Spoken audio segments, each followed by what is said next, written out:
माननीय मोदी जी कहते हैं कि 75 साल हो गए देश को आज़ाद हुए, आज़ादी का अमृत काल चल रहा है और शताब्दी 25 साल बाद मनाई जाएगी। हमारे प्रधानमंत्री जी का सपना है कि जब शताब्दी मिले तब भी यही सरकार रहे। आपको अगले 25 साल तक इसी शिद्दत से, इसी मेहनत से आपको इस सरकार के साथ आपको बने रहना है।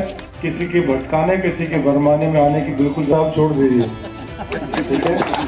माननीय नरेंद्र मोदी जी ने का जो सपना है, हम लोगों को ऐसे ही लोगों को सपोर्ट करने की जरूरत है।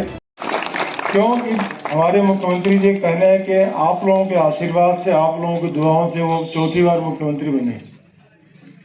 माननीय मोदी जी कहते हैं कि 75 साल हो गए देश को आज़ाद हुए, आज़ादी का अमृत काल चल रहा है और शताब्दी 25 साल बाद मनाई जाएगी। हमारे प्रधानमंत्री जी का सपना है कि जब शताब्दी मिले तब भी यही सरकार रहे।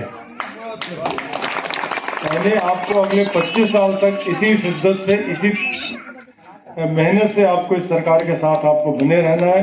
किसी के भटकाने, किसी के भरमाने में आने की बिल्कुल जरूरत नहीं है, क्योंकि यह सरकार पहली बार है। अभी रात के 9 बज रहे हैं, सारे जिला स्तरीय अधिकारीगण हमारे यहाँ बैठे हुए हैं और किसी को नींद आती नहीं दिख रही होगी, सबके अंदर उतना ही जोश है।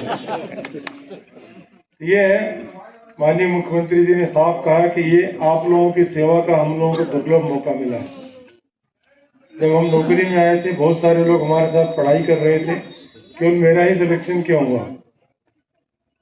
क्योंकि हमें कहीं न कहीं से नियति में होगा कि मैं अमानगंज में कभी रहूंगा, अमानगंज के लोगों का दुख दर्द में दूर करूंगा, उनके लिए मैं काम करूंगा। ऐसा नहीं है कि मैं ही पढ़ने में बहुत अच्छा था इसलिए मैं ही सिलेक्ट हुआ, क्योंकि भगवान किसी न किसी के निमित्त किसी को बनाता है और कुछ लोगों के काम करने के लिए हम लोगों को नियुक्त होते हैं। उसमें मैं आप लोगों सौभाग्य से मैं आपके जिले में मैं पिछले 2 साल से लगातार आप लोगों की सेवा में लगा हुआ हूँ।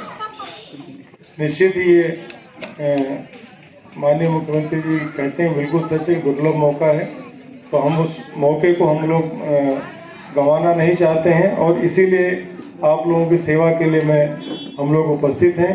मैं अध्यक्ष जी का मैं वास्तव में शुक्रगुजार हूँ। पहली नगर पालिका अध्यक्ष हैं जिन्होंने हमको फोन करके लगातार रोज हमें आमंत्रित किया था, हमारे यहाँ कब आ रहे हैं। तो बाकी सीएमओस को मेरा डांट लगे, हमने तुम लोग तो हम बुलाते नहीं हो। अकेली हमारी नगर परिषद अध्यक्ष हैं जो चाहती हैं कि कलेक्टर उनके यहाँ, वरना लोग सोचते हैं बड़े अधिकारी नहीं आएंगे 20 कमियां निकालेंगे, उल्टा सीधा डांट और लगाएंगे। तो निश्चित ही हमारी इतनी सरल हमारी नगर परिषद अध्यक्ष हैं जिनको आपके विकास के लिए इतनी ललक है।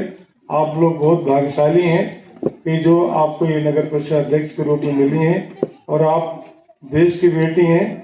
आपको अमानगंज और बाकी और अपने गांव का आपको चिंता आप छोड़ दीजिए, ठीक है।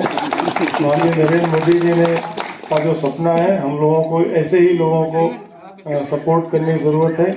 इसीलिए हमारे माननीय मुख्यमंत्री जी ने कहा कि हमारी घर की औरतें हैं, सुबह से शाम तक चौका करती रहती हैं, खाना पकाया, बच्चों को स्कूल भेजा और शाम तक पूछो घर वाले ने कुछ पैसे, बोले कहा तुम तो कुछ काम थोड़े कर दो, पैसे दो घर बैठे बैठे कुछ नहीं करो।